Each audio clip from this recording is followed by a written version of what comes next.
Alabama. Thank you, Mr. Chairman. I yield 2 minutes to the gentleman from New Jersey, Mr. Lance. Gentleman is recognized for 2 minutes. Thank you very much, Mr. Speaker. I rise out of concern for Section 4 of this bill.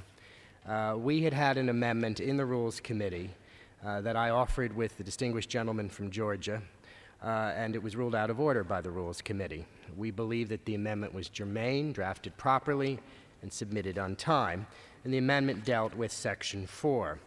Regarding Section 4, I believe, sir, that it is overly broad, and in particular I am concerned with a section that says regarding incentive-based compensation that federal regulators can review that based upon other criteria as the appropriate federal regulators jointly may determine to be appropriate to reduce unreasonable incentives for officers and employees to take undue risks.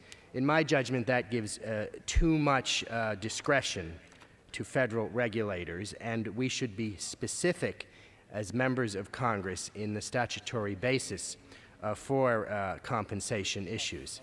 I am also concerned that if this becomes law, that there will be a tendency for capital to move away from the United States, particularly New York, and to places like London and Asia. This is a matter I have discussed previously in the committee, and I certainly believe that we should continue to be the place in the world where this type of activity occurs.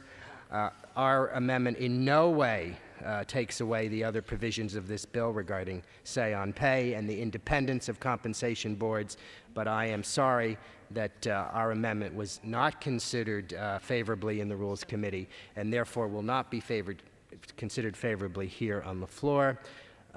This morning, a report from Bloomberg indicates that the White House Press Secretary, Mr. Gibbs, said yesterday the administration is concerned that the measure may give regulators too much say on incentive pay. I agree with that sentiment. Thank you, sir. Gentleman yields back his time. Gentleman